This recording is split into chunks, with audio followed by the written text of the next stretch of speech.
নমস্কার বন্ধুরা, কলকাতা টু গুয়াহাটি কামাখ্যা মন্দির দর্শনের এই ব্লগটিতে তোমাদের সকলকে জানাই স্বাগত।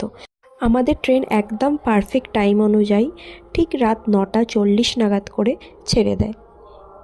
এই ট্রেনটা হলো পুরোটাই থার্ড এসি, সো আমাদের এই জার্নিটা একটু কমফোর্টেবলই ছিল। যেতে যেতে এরকম প্রাকৃতিক দৃশ্য দেখতে দেখতে আমরা পৌঁছে গেলাম গুয়াহাটি। এরপর স্টেশনের 7 নম্বর প্ল্যাটফর্মের কাছ থেকে বাইরে বেরিয়ে পল্টন বাজারের কাছ থেকে আমরা এসি বাস ধরে পৌঁছে গেলাম কামাখ্যা গেট।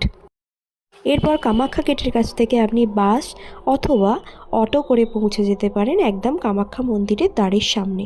আমাদের বাসে ভাড়া নিয়েছিল 10 টাকা করে। এরপর আমরা সন্ধ্যে 6টা নাগাদ করে হোটেল ছায়া ভবনে ইন করি। এই হোটেলের ডিটেলস আমি তোমাদেরকে ডেসক্রিপশন বক্সে দিয়ে দেবো।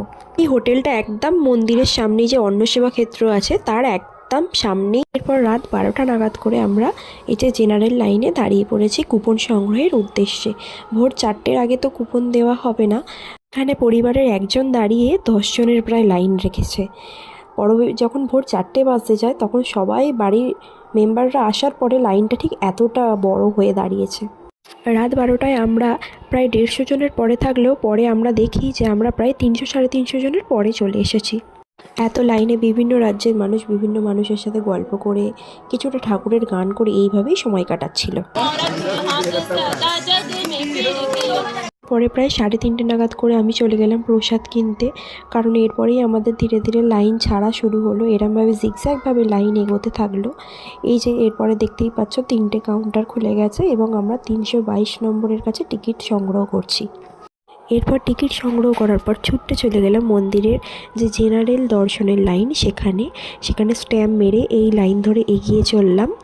এরপর মন্দিরের এরকম দৃশ্য পেতে পেতে আমরা এগিয়ে চলছি মায়ের গর্ভগৃহের দিকে।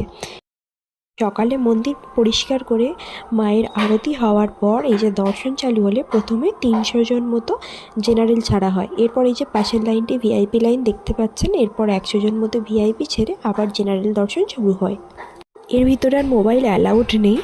এরপর আমরা দর্শন করে বেরোই ওই 7:30টার সময় করে এবং এরপর আমরা মন্দির প্রাঙ্গণটা একটু ঘুরে দেখে কিছু ছবি ভিডিও নিয়ে নিই। সেদিন শনিবার এবং জন্মাষ্টমী থাকার দরুন মন্দিরটিকে খুব সুন্দরভাবে সাজানো হয়েছিল। মন্দির প্রাঙ্গণে বিশেষ পূজার আয়োজন হয়েছিল।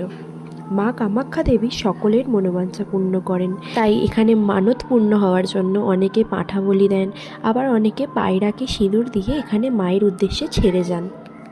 তারপরে এই মন্দির প্রাঙ্গণে যে বজরংবলীর মূর্তিটা আছে সেখানে আমরা নারকেল ফাটাই, এরপর ধূপবাতি জ্বালাই। এই যেখানে পায়রা বিক্রি হচ্ছে। এরপর আমরা